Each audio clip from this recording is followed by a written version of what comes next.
আমরা শুনলাম ওনার মুখ থেকে অনেক গুরুত্বপূর্ণ কথা। এবার আমরা অনুষ্ঠানে ফিরে যাই।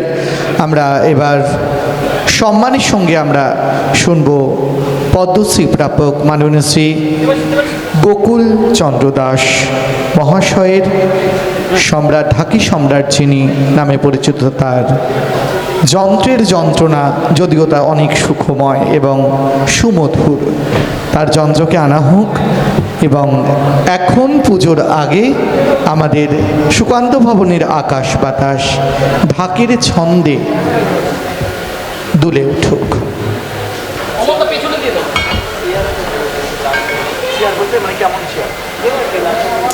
আচ্ছা, এখানে একটু চেয়ারের প্রয়োজন,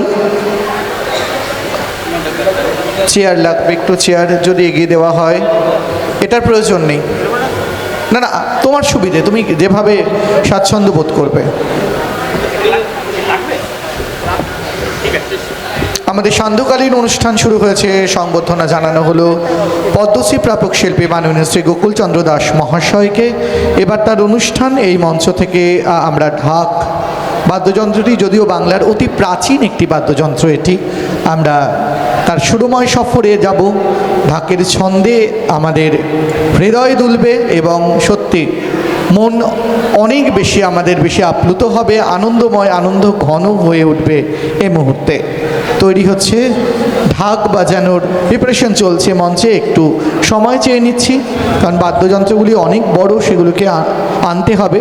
সেট করে নিয়ে মাইক্রোফোন তৈরি করে নিয়ে শুরু হবে আমাদের সান্ধ্যকালীন এই সন্ধ্যার এই অনুষ্ঠান।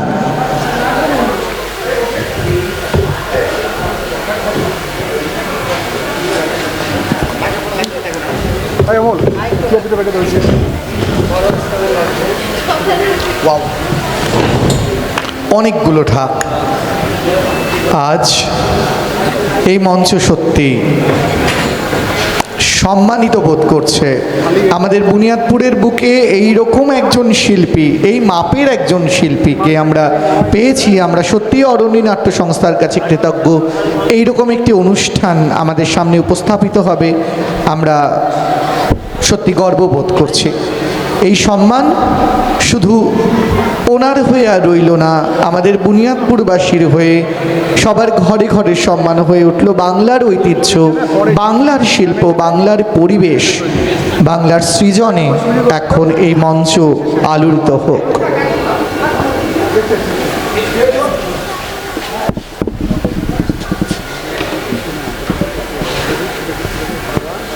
মাননীয় শ্রী গোকুল চন্দ্র দাস মহাশয় শুধু আমাদের দেশেই নয়, মানে ভারতবর্ষেও নয়, উনি আন্তর্জাতিক লেভেলে, উনি নিজেই বললেন উনি মানে জাকির হোসেনের সঙ্গে বাজিয়েছেন। তো আমরা যাকে ঈশ্বর তুল্য মনে করি এবং যার তবলা শুনে আমরা বড় হয়েছি, সেই রকম মানুষের স্পর্শে এসে উনি বিদেশের মাটিতে আমাদের বাংলা সংস্কৃতির ধারক এবং বাহক, এ অতি সম্মানের। তাই একটু জোরে করতালি চেয়ে নিচ্ছি মাননীয় শ্রী পদ্মশ্রী প্রাপক শিল্পী ঢাকি সম্রাট মাননীয় শ্রী গোকুল চন্দ্র দাস মহাশয়ের জন্য এবং তার সুযোগ্য শিষ্যদের জন্য।